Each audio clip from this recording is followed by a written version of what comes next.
Yes, twongera kuba ikaze hano kuri channel ya David 15 Pro aho tukugezaho amakuru atandukanye y'ibyasohotse mu bitangazamakuru bigiye bitandukanye.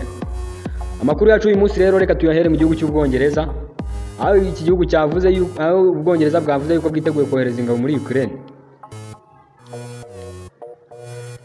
Minisitiri w'intebe w'Ubwongereza witwa Keir Starmer yatangaje yuko yiteguye ndetse afite ubushake bwo kohereza ingabo muri Ukraine mu rwego rwo kubungabunga amahoro n'umutekano muri icyo gihugu. Uyu muminisitiri yashimangiye ko niba hifuzwa ko Uburusiya bwakumirwa kukongera ibitero kugaba ibitero no mu bihe biri imbere, kohereza ingabo muri Ukraine ari ingenzi cyane.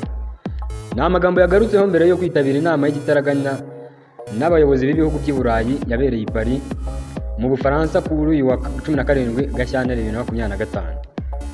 Abinyujije ku kinyamakuru cyitwa Daily Telegraph yagize ati: "Kabone nubwo bishobora gushyira mu kaga abagabo n'abagore b'Ubwongereza,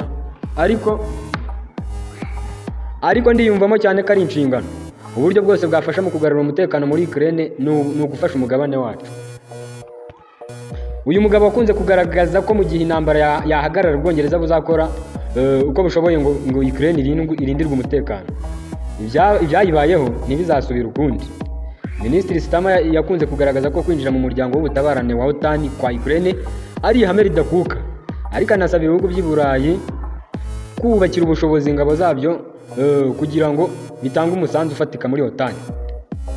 Kugeza ubu Ubwongereza butanga 2.3% by'umusaruro mbumbe wabyo mu guteza imbere igisirikare, ndetse no mu minsi mike bugaragaza ko buzaba bukoresha byibura 2.5%.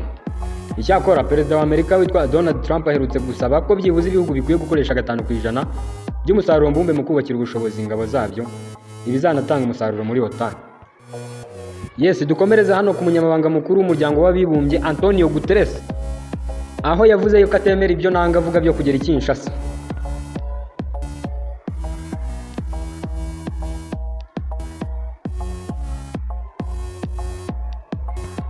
Ibi Guterres yabitangaje mu kiganiro yahaye France 24 kuri uyu wa mbere tariki ya 17 Gashyantare mu mwaka wa 2027, ubwo yabazwaga habona urugamba rwa AFC M23 ruzagarukira nyuma yo kwigarurira teritwari nyinshi, ndetse Colonel Nanga we akaba adahisha ko bazagera ni Kinshasa.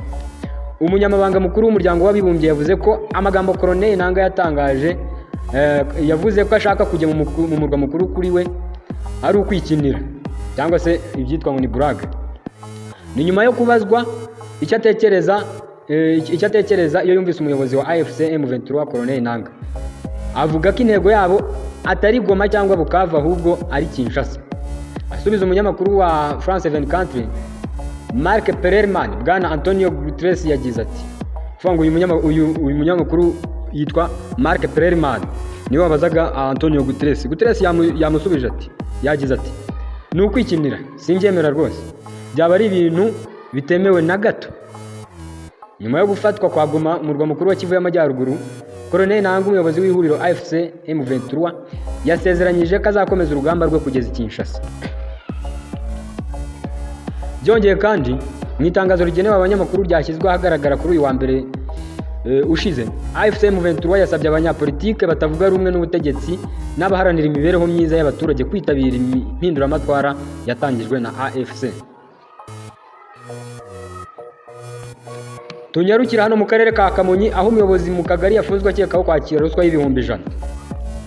Urwego rw'ubugenzacyaha RIB rwatangaje ko rwataye muri yombi umukozi ushinzwe iterambere n'ubukungu cyangwa se CEDO mu kagari ka Muganza mu murenge wa Runda mu karere ka Kamonyi witwa Shyaka Pascal, ahakurikiranwaho icyaha cyo gusaba no kwakira indonyo. Shyaka watawe muri yombi kuri uyu wa 14 Gashyantare 2025 bikekwa ko yatse akakira indonyo y'ibihumbi 100 ayihawe n'umuturage kugira ngo azamufashe gukemura ikibazo cy'imbibi z'ubutaka uyu muturage yari afitanye n'abaturanyi be. Ibyo bikorwa bikekwa ko byakorewe mu karere ka Kamonyi, umurenge wa Runda, akagari ka Muganza mu mudugudu wa Kigabiro. Uwafashwe afungiye kuri sitasiyo ya RIB ya Runda, ndetse dosiye ye yarakozwe. Iyo dosiye yoherejwe ubushinjacyaha kuri uyu wa 17 Gashyantare 2025. Icyaha Shyaka cyekwaho cyo kwakira cyangwa gutanga indonyo giteganywa n'ingingo ya 4 y'itegeko nimero 54 akarongo kamanuye 2018 ryo kuwa 13 Kanama 2018 ryerekeye kurwanya ruswa. Ugihamijwe ahanishwa igifungo kirenze imyaka 5 ariko kitarenze imyaka 7 n'ihazabu y'amafaranga y'u Rwanda yikubye inshuro kuva kuri 3 kugeza kuri 5 z'agaciro cy'indonke yatse cyangwa yakiriye. RIB yashimye abanyarwanda bakomeje gutanga amakuru nyuma yo gusobanukirwa ububi bwa ruswa, ikanihanangiriza abakomeje kwishora mu bikorwa bya ruswa bitwaje umwuga bakora, icyemeza ko uzabifatirwamo azabihanirwa. RIB irashishikariza abaturarwanda gutanga amakuru yabo bakeka ruswa mu gukomeza urugamba rwo kuyirwanya mu gihugu. Urwego rw'ubugenzacyaha kandi rwibukije ko ruswa ari icyaha kidasaza kuko igihe cyose ibimenyetso byabonekera uyiketsweho wese nta kabuza aba agomba gukurikiranwa nk'uko amategeko abiteganya. Yes, ari nako dukomeza amakuru yacu hano muri Ethiopia. Ariko mbere yuko dukomeza ndashaka kukubwira ko utarakanda subscribe wayikandaho kugira ngo umunsi ku munsi tujye tubana mu makuru agiye atandukanye aba yasohotse mu binyamakuru bigiye bitandukanye, haba mu makuru y'imikino ndetse n'ayandi. Yes, muri Addis Ababa muri Ethiopia abakomando b'Afurika y'Epfo n'aba FARDC bo muri Kongo bahushije Kabila. Amakuru aturuka Addis Ababa mu murwa mukuru wa Ethiopia aravuga ko hari umugambi wo kwisasira Joseph Kabila wahoze ari perezida wa Repubulika Iharanira Demokarasi ya Kongo. Wari wapangiwe gusa birangira umugambi uburijwemo. Ibi byabaye mu mpera z'icyumweru gishize ubwo Addis Ababa haberaga inama isanzwe ya 38 y'abakuru b'ibihugu na za guverinoma zigize umuryango wa Afurika yunze ubumwe. Amakuru avuga ko ubwo inama yari imiba, inzego z'ubutasi za RDC zari zamenye ko Kabila nawe yari ari muri Ethiopia. RDC muri inama cyangwa se Kongo yahagarariwe na Minisitiri w'Intebe Judith Suminwa Tukuka. Bijyanye no kuba Perezida Felix Antoine Tshisekedi yari ari Munich mu Budage aho yari yitabiriye inama mpuzamahanga yigaga ku mutekano. Iby'umugambi wo kwivugana Kabila byamenyekanye ubwo hamenyekanaga amakuru y'uko hari itsinda ryiswe iry'abanyamakuru b'abanyekongo barimo abo muri perezidansi n'abo mu biro bya Minisitiri w'Intebe bari bagiye Addis Ababa bangiwe gusohoka muri hoteli barimo n'inzego zishinzwe umutekano za Ethiopia. Ibiro ntaramakuru ISP by'abanyekongo biri mu byakwirakwije iyo nkuru ku rubuga rwa X. Ku rubuga rwabyo rwa X bunzemo ko muri abo biswa abanyamakuru n'abagerageje kuva kuri hoteli bajya gushaka ibyo kurya cyangwa imiti basabwe kugaruka mu byumba byabo ndetse bacungishijwe ijisho n'ababikoramo. Amakuru avuga ko ababiswa abanyamakuru bari intasi zari zoherejwe kwivugana Kabila. Perezida Felix Antoine Tshisekedi ubwo yari ari Munich yashinjwe uwo yasimbuye ku butegetsi ko ari umuterankunga mukuru wa M23 ikomeje gukubita ahababaza ihuriro ry'ingabo za leta ya RDC bahanganyemo mu mirwano. Ibyuka bari biswa abanyamakuru bo mu biro bya Tshisekedi bari intasi zari zoherejwe kwica uriya munyapolitiki bishingirwa no kuba iriya tsinda ritari ryagiye Munich aho Tshisekedi yarari, ahubwo rikagiye Addis Ababa mu gihe kandi itangazamakuru risanzwe rigendana na Minisitiri w'Intebe Suminwa naryo ryari rihari. Amakuru avuga ko abari biswa abanyamakuru ba Perezida Tshisekedi batararaga hamwe na Minisitiri w'Intebe ubwo abari biswe aba perezida babanaga n'abakomando 5 b'Abanyafurika y'Epfo n'abandi 4 b'Abanyekongo nabo bari bambaye nk'abanyamakuru. Bivugwa ko nanone aba bose bakigera ku kibuga cy'indege cya Addis Ababa bahinduye amazina kugira ngo kubatahura bigorane. Umugambi wo kwivugana Kabila amakuru avuga ko wapfubye ubwo bamwe mu bakozi ba ENR cyangwa se ubutasi bwa DR Congo bagikunda Kabila basabaga inzego zishinzwe abinjira n'abasohoka za Ethiopia guhata ibibazo abantu bari bagiye biyisa abanyamakuru bo ba RDC bagasanga harimo abavuga icyongereza gusa kandi mu kubabaza bitwaje bamwe mu bazi indimi z'iringara Igifaransa n'ikiruba zivugwa cyane muri Kongo. Ni indimi zabananiye kuvuga ibyatumye batahurwa ko atari abanyamakuru. Si ubwa mbere Tshisekedi yarageze Kabila amajanja kuko no mu mwaka ushize ubwo yarari Harare muri Zimbabwe haberaga inama y'abakuru b'ibihugu bigize umuryango wa SADC nabwo yohereje abantu bo kumwivugana birangira bafashwe. Amakuru avuga ko ibyabereye Addis Ababa byatumye nta munyamakuru n'umwe ufite passport ya RDC wemererwa kugera haberaga inama ya AU cyangwa se African Union. Ikindi nyuma biza kugaragara ko n'abari biswa abanyamakuru ba Suminwa ari Abanyafurika y'Epfo. Bariya bose baracyafungiye muri Ethiopia, bikaba ari uko byifasha hano muri Ethiopia.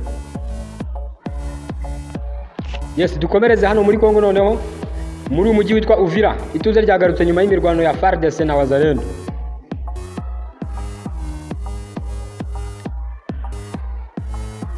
Ituze ryagarutse kuwa mbere mu mujyi wa Uvira mu ntara ya Kivu y'Epfo nyuma y'imirwano yabaye ku cyumweru yiciwemo abantu 12 abasivili n'abasirikare nk'uko bivugwa na Radio Okapi y'umuryango w'abibumbye.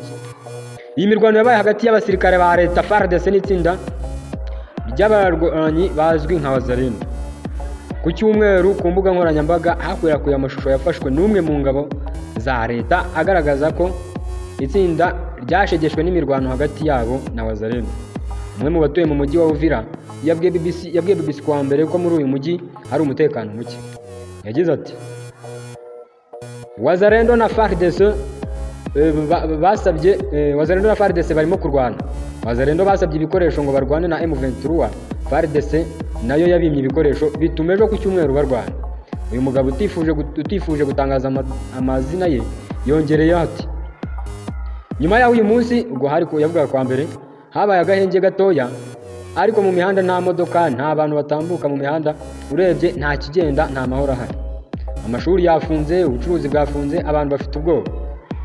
Saji Kigwati ukuriye societe civile muri ako gace nawe yemeje ko imirwano muri Uvira yatewe no kuba Wazalendo barashatse kwambura intwaro abasirikare ba FARDC bahunze bava i Bukavu, maze FARDC babyanga bikavamo kurasana.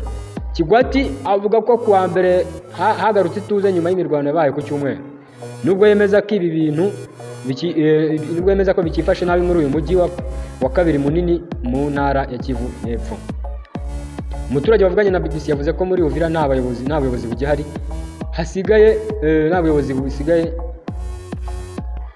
Yes, avuga ko nta buyobozi bugihari, hasigaye izina ry'ubuyobozi.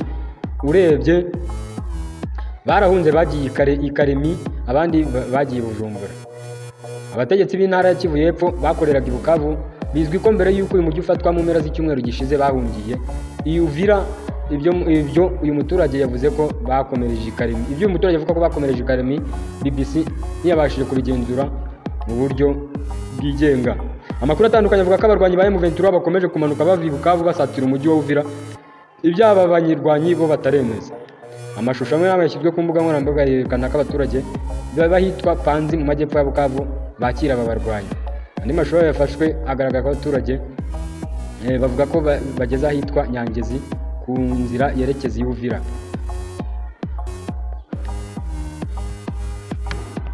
Yes, akaba rero aradushoreje amakuru yacu. Ndakubwira ko utarakanda subscribe wayikanda kugira ngo tujye tubana mu biganiro byinshi. Ibindi Imana ikomeze ibane namwe, turabakunda neza cyane. Kanda subscribe, ukore like niba ukunze iki